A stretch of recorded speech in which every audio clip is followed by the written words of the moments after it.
Giữa dòng xoáy hỗn loạn thông tin về Tăng đoàn Việt Nam tại Sri Lanka, một cái tên bất ngờ được nhắc đến, không phải một nhà sư hay thành viên giáo hội, mà là tiến sĩ Vũ Thế Dũng.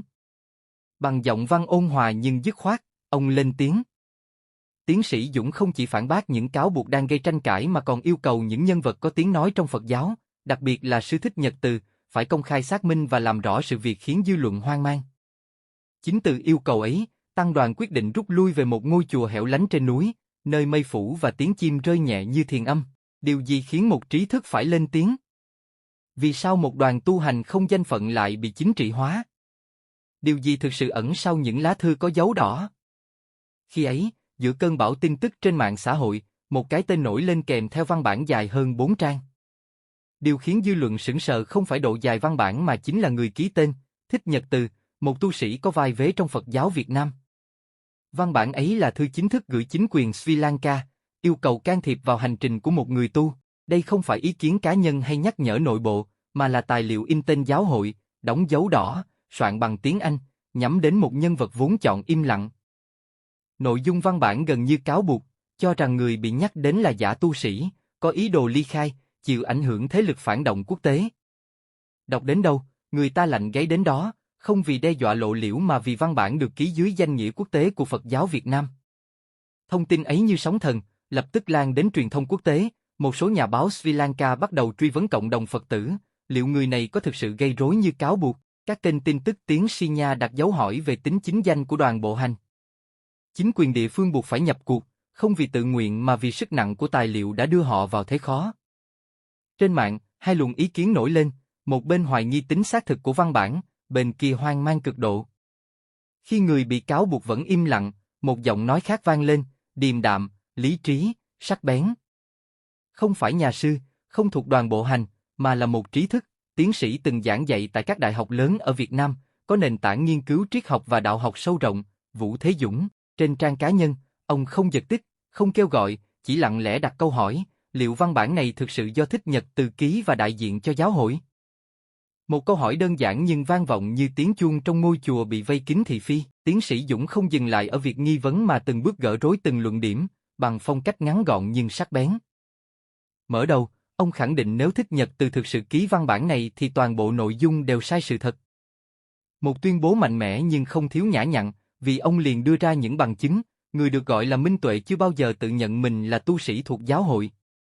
Vì ấy chỉ sống đời đầu đà, tự vá y từ vải nhặt, không danh xưng, không giảng đạo, không lập giáo phái, những ai theo đều là tự nguyện, không lễ nhập môn, không tổ chức, không tên gọi chính thức. Với luận điểm sắc như ánh mặt trời, ông Dũng không phản ứng bằng cảm xúc mà dựa trên lập luận, không hô hào chống đối mà chỉ yêu cầu minh bạch, không nhằm bảo vệ cá nhân mà bảo vệ sự thật.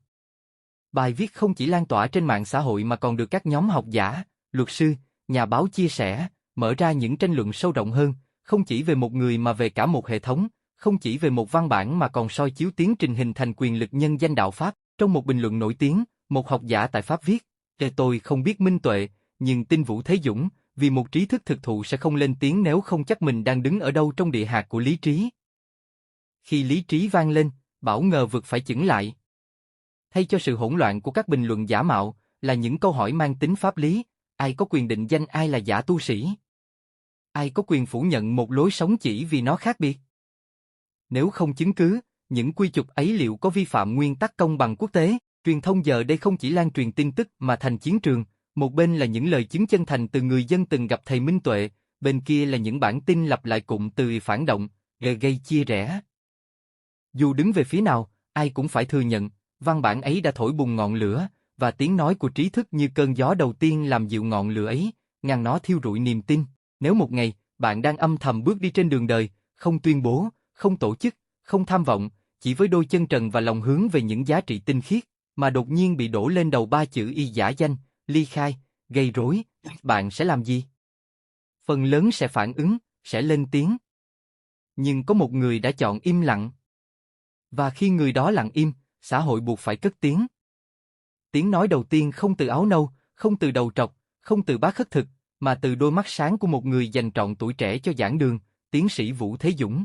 Sau khi đặt câu hỏi về tính xác thực của văn bản mang tên Thích Nhật Từ, ông không dừng lại ở hoài nghi mà tiến xa hơn, phân tích từng dòng, từng luận điểm. Một lý trí mà không ai có thể dễ dàng xem thường. Văn bản cáo buộc người hành đạo mặc y phục tu sĩ mà chưa thọ giới hợp pháp. Trước điểm này, tiến sĩ Dũng nhẹ nhàng phản biện, thầy ấy chưa từng tự xưng là tu sĩ giáo hội, chỉ là người thực hành theo giáo lý Đức Phật, điều bất kỳ ai cũng có quyền làm, nếu tâm nguyện đủ chân thành. Ông còn dẫn chứng chiếc áo thầy mặc, những mảnh vải vụn nhặt bên đường, tự tay khâu lại, không phẩm phục, không đặc quyền, chỉ là áo che thân và niềm tin. Lắng sâu trong dòng suy tư, người nghe không khỏi tự hỏi, một người không có pháp danh, không danh xưng, không ngôi chùa riêng, lại bị quy chụp là giả mạo, vậy rốt cuộc, khái niệm tu sĩ trong mắt những người đặt bút ký văn bản ấy đang được định nghĩa thế nào? Đến cáo buộc thứ hai, lập giáo phái ly khai, một luận điệu khiến không ít người bật cười, nhưng là nụ cười nghẹn ngào. Bởi lẽ, làm sao có thể lập nên giáo phái khi không có tổ chức, không trụ sở, không ngân sách, thậm chí chẳng có bản tên? Làm sao có thể bị gọi là ly khai khi chưa từng nhập vào bất kỳ hệ thống nào? Tiến sĩ Dũng không dùng lời lẽ đao to búa lớn, chỉ lặng lẽ viết, gọi đó là lập giáo phái chẳng khác nào một sự vu cáo trắng trợn. Một nhóm người âm thầm hành đạo, không rao giảng, không chiêu dụ, chỉ lặng lẽ sống đời buông bỏ, bỗng nhiên trở thành mục tiêu bị công kích bởi một tổ chức nhân danh chính thống. Điều ấy, với ông, không chỉ sai mà còn bất nhẫn.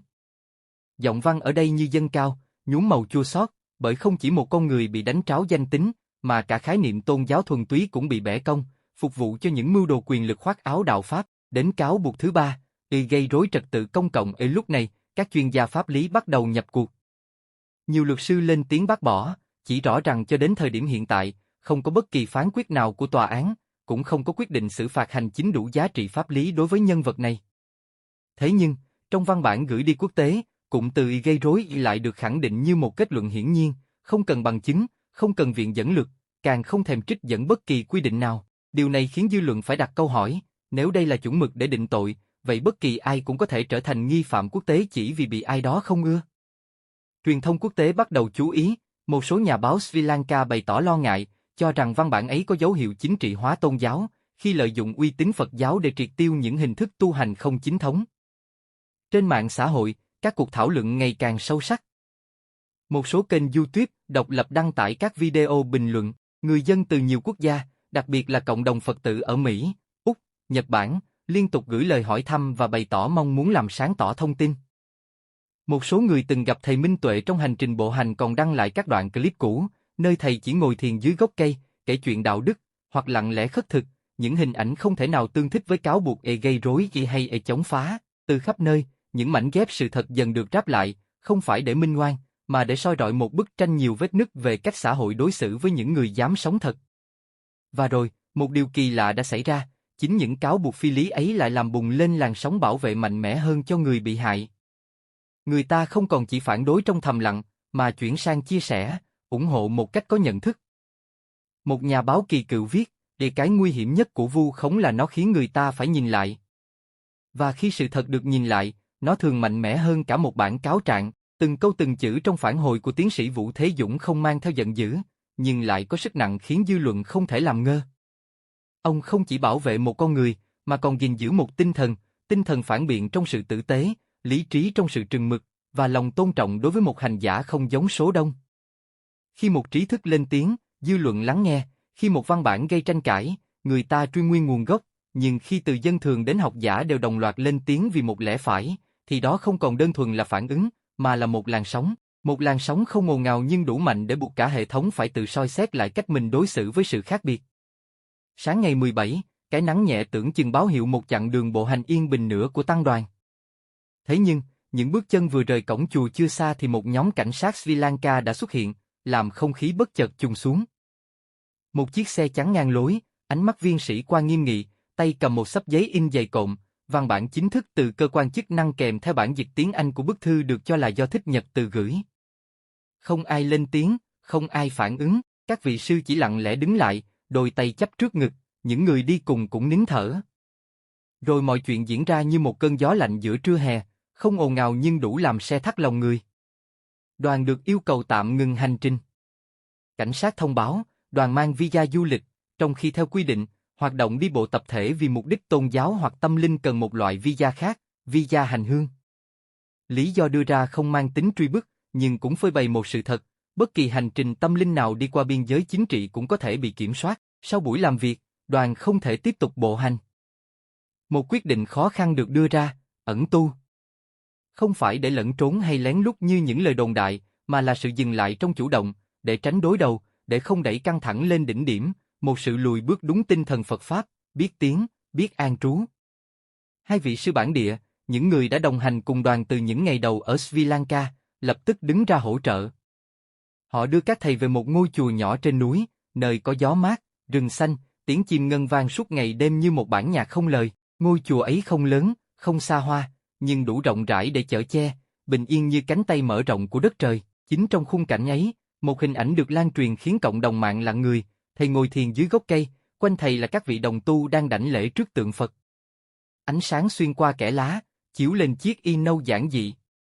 Không ai cần phải nói gì, không ai cần phải giải thích, bởi ngay khoảnh khắc đó, sự thật đã hiện ra sáng rõ hơn bất kỳ lời biện hộ nào. Họ không cần lên tiếng, nhưng chính sự hiện diện bình lặng ấy đã là câu trả lời mạnh mẽ nhất. Một số đài truyền hình lớn của Sri Lanka đã kịp thời có mặt. Họ không đến để chất vấn, mà để tìm hiểu. Sau nhiều hiểu lầm, các nhà báo bản địa dần nhận ra rằng đoàn này hoàn toàn khác với những gì bức thư tố cáo từng mô tả. Không có bạo lực, không có xúi giục, không có lời kêu gọi nào được lan truyền. Chỉ có những bữa cơm đạm bạc, những bước chân lặng thầm, và một ý chí hướng thượng không khuất phục. Truyền thông bản địa bắt đầu đổi giọng. Một nữ phóng viên kỳ cựu viết trên blog cá nhân, tôi đã nghĩ họ là một tổ chức tôn giáo có hệ thống. Nhưng khi gặp họ, tôi mới thấy, họ chẳng có gì cả. Và chính vì vậy, họ lại có tất cả, tự do, lòng tin và sự khiêm nhường. Trong lúc đó, phía cảnh sát Sri Lanka cũng xác nhận, chính quyền không chủ động gây khó dễ. Họ buộc phải làm việc vì đã nhận được một văn bản chính thức từ phía Việt Nam, một văn bản mà nếu không kiểm chứng kỹ lưỡng, có thể gây khó xử cho chính nhà chức trách nơi đây. Giới chuyên gia về luật quốc tế lập tức vào cuộc.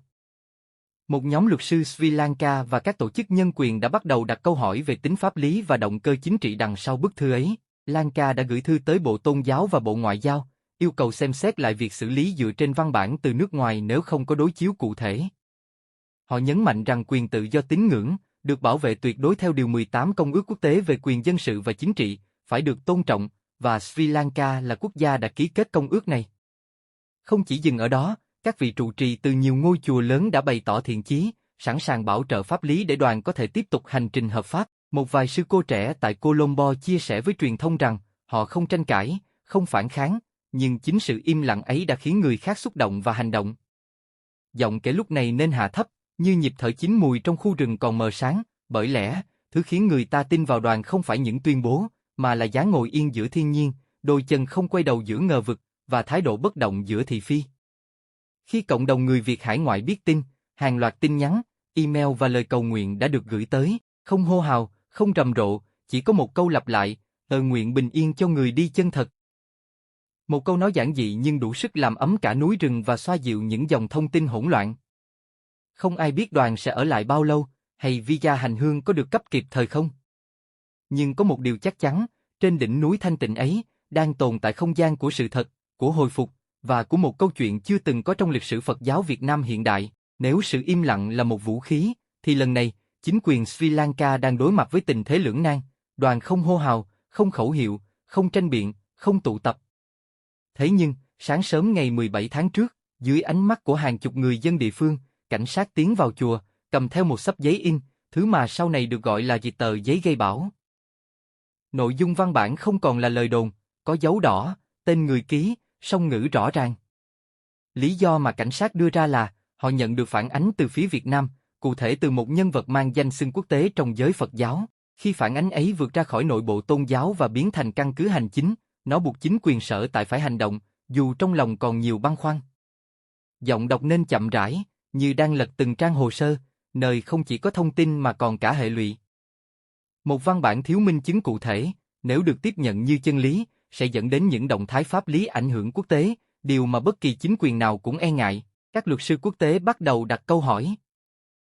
Một văn bản từ nước ngoài yêu cầu ngăn chặn một nhóm tu sĩ liệu có vi phạm nguyên tắc không can thiệp vào công việc nội bộ. Nếu người bị tố cáo chưa từng bị kết án tại quốc gia gốc, thì lời buộc tội còn giá trị không? Các chuyên gia pháp lý chỉ ra 3 điểm nguy hiểm. 1. Văn bản không kèm theo bằng chứng cụ thể, phá vỡ nguyên tắc suy đoán vô tội. 2. Nội dung thư có dấu hiệu can thiệp thô bạo vào quyền tự do tín ngưỡng cá nhân.